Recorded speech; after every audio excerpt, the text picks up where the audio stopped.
Hello विद्यार्थी, मैं channel Sunoj class में आपका स्वागत है। तो आज का मेरा क्लास है थ्योरम 6.6 से। तो देखिए क्वेश्चन क्या है 6.6 में। देखिए क्या है, सिद्ध कीजिए कि दो समरूप त्रिभुजों का क्षेत्रफल। कितना त्रिभुज है यहाँ पे? दो त्रिभुज, वो भी क्या है? समरूप है। ठीक है, तो देखिए समरूप त्रिभुज कैसे होता है, यानी एक छोटा त्रिभुज और दूसरा बड़ा त्रिभुज। ठीक है, समरूप का गुण क्या है, यानी वे दो ज्यामितीय आकृति जिसका केवल आकार बराबर होना चाहिए। ठीक है, आकृति बराबर होना चाहिए, और माप का बराबर होना कोई ज़रूरी नहीं होना चाहिए। ठीक है, जैसे यहाँ पे देखिए दोनों त्रिभुज क्या है? बराबर है, तो हम कह सकते हैं ये मेरा समरूप है। ठीक है, और एक छोटा है और एक बड़ा है, तो ये भी आपका क्या कहलाएगा? समरूप है। ये जो दोनों बराबर होता है त्रिभुज, उसे हम सर्गांशम और समरूप दोनों कह सकते हैं। लेकिन एक त्रिभुज छोटा और एक बड़ा रहे तो इसको हम समरूप भी कहते हैं और इसको सर्गांशम नहीं कह सकते हैं। ठीक है, समझ में आ गया होगा। तो यही दो त्रिभुज समरूप है। ठीक है, जिसका हम नाम रख देते हैं ABC, P, Q और R। ठीक है, फिर से यहाँ देखिए क्वेश्चन पे ध्यान दीजिए। सिद्ध कीजिए कि दो समरूप त्रिभुजों का क्षेत्रफल का अनुपात। किसका? दो त्रिभुज का क्षेत्रफल का अनुपात। तो यानी लीजिए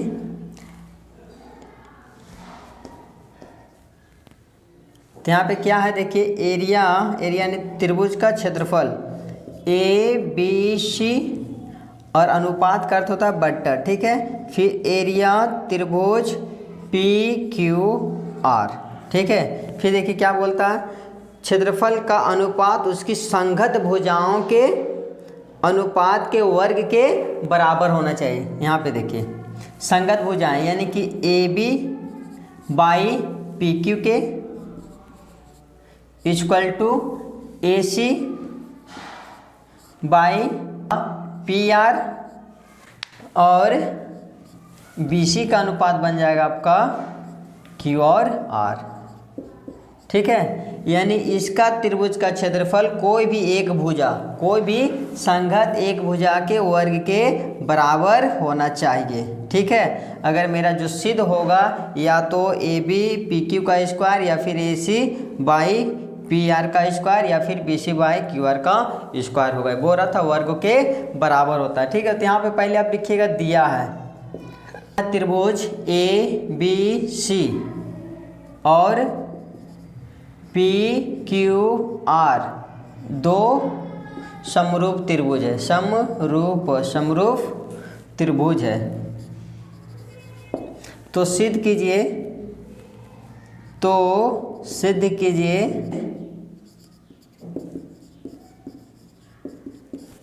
एरिया त्रिभुज ABC बाई एरिया त्रिभुज PQR equal to AB by PQ का square equal to AC by PR का square equal to BC by QR। यानी कि ई एरिया त्रिभुज का क्षेत्रफल एक भुजा के वर्ग के बराबर होना चाहिए। ठीक है, तो यहाँ पे देखिए प्रूव करने के लिए आपको कुछ रचना से लेना पड़ेगा। तो आप ले लिए रचना से, यहाँ पे लंबवत डिग्री डालिए। ठीक है, यहाँ पे लंबवत डाल दीजिए। तो यहाँ पे लिखिए रचना से क्या किए हम, जिसका नाम रख दिए M और N। ठीक है, तो रचना से क्या किए, AM लंबवत BC पर और PN लंबवत किस पे? QR पर, QR पर डाला। ठीक है, यहाँ पे क्या कर दिए, ये लंबवत डाल दिए। उसके बाद देखिए दो त्रिभुज क्या है? समरूप है। पहले से बोल देता है कि ABC और PQR दो क्या है? समरूप त्रिभुज है। आई होप कि आपको यहाँ तक समझ में आ गया होगा। अब देखिए प्रमाण सॉल्वेड में फ्रॉम गिवन आइए, फ्रॉम गिवन यानी दिया हुआ है क्या, ABC समरूप त्रिभुज PQR।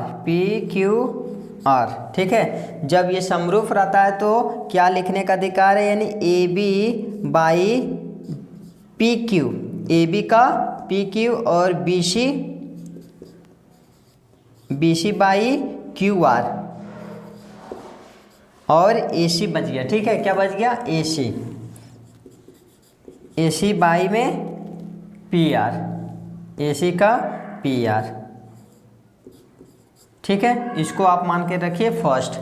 ठीक है, जब समरूप रहता है तो भुजाएं समानुपाती और कोण बराबर होता है। तो इससे पहले आपको या तो एक कोण निकालिए या तो एक कोण निकलेगा। ठीक है, यहाँ तो हम 90 डिग्री डाल दिए हैं, तो एक कोण कोई भी निकाल दीजिए। अगर बी निकालिएगा तो एक त्रिभुज, फिर इसको और इसको समरूप करेंगे। ठीक है, तो हम यही लेके निकालते हैं, एंगल बी बराबर एंगल क्यू, एंगल बी के बराबर एंगल क्यू, इसको मान के चलिए आप सेकेंड। जब समरूप रहता है तो भुजाएं समानुपाती और एक कोण निकालने का आपको अधिकार है। ठीक है, अब लीजिए, अब ये त्रिभुज तो समरूप था, अब हम छोटा वाला त्रिभुज को समरूप कर रहे हैं। या तो आप ये दोनों समरूप कीजिए या तो फिर आप ये दोनों समरूप। अगर आप ये दोनों समरूप कीजिएगा तो आप जो समरूप से निकाले एंगल बी बराबर क्यों, उस समय आप निकाले एंगल सी बराबर एंगल आर। ठीक है, तो हम निकाले एंगल बी बराबर एंगल क्यू, तो आप त्रिभुज इसमें आइए, त्रिभुज ए बी एम,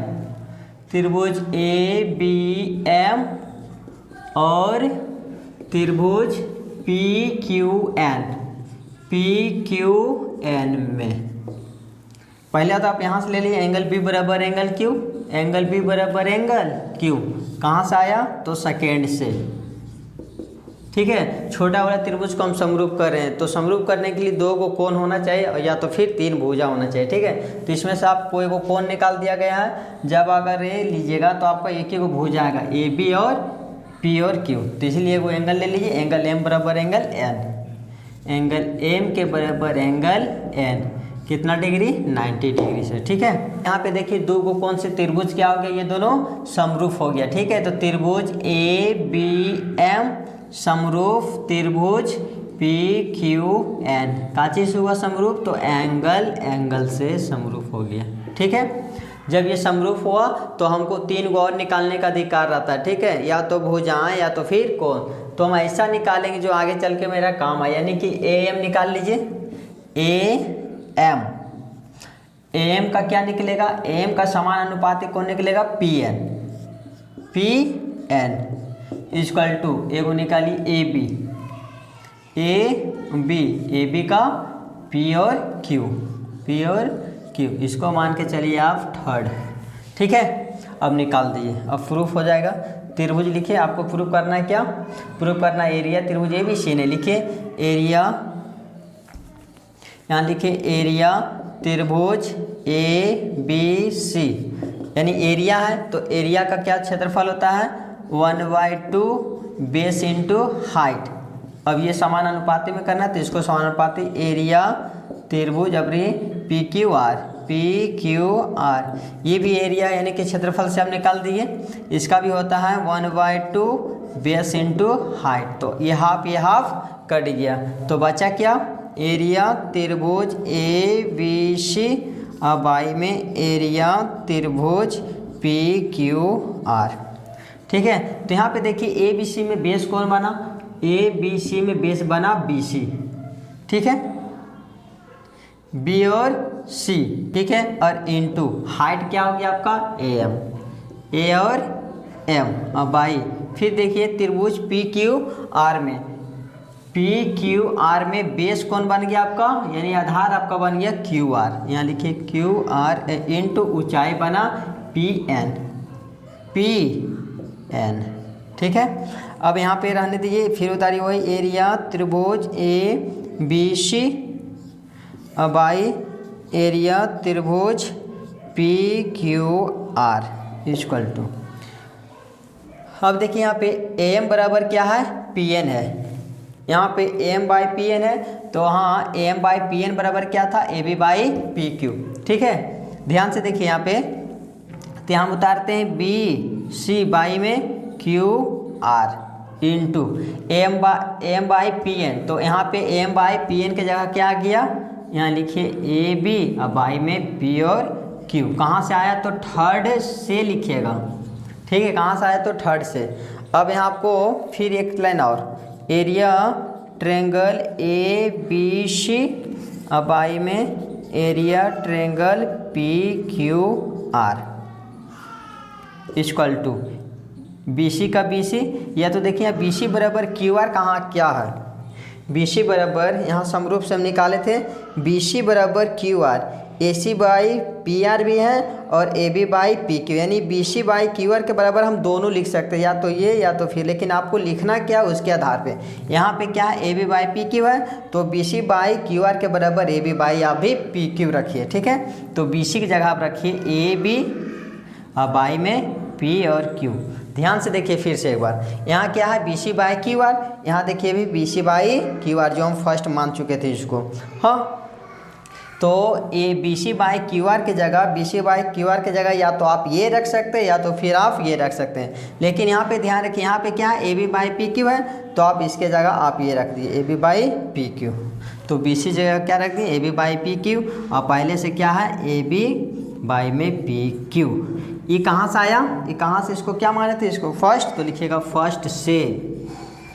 अब यहाँ पे area triangle A B C और बाई में area triangle P Q R equal to A B को ए बी से इंटू करेंगे तो क्या देगा, ए बी का स्क्वायर, पी क्यू को पी क्यू से इंटू करेंगे तो पी और क्यू का स्क्वायर, ठीक है। और यही स्क्वायर हम हटा देते हैं, ठीक है, और हम ब्रैकेट करके एगो पे कर दें, यानी ये स्क्वायर ये दोनों पे हो जाएगा, ठीक है। तो ये आपका क्या हो गया, प्रूफ, PROVD प्रूफ, ठीक है। आई होप कि आपको समझ में आ गया होगा। अगर मेरा वीडियो अच्छा लगा तो मेरा चैनल को लाइक और सब्सक्राइब कीजिए। Thank you.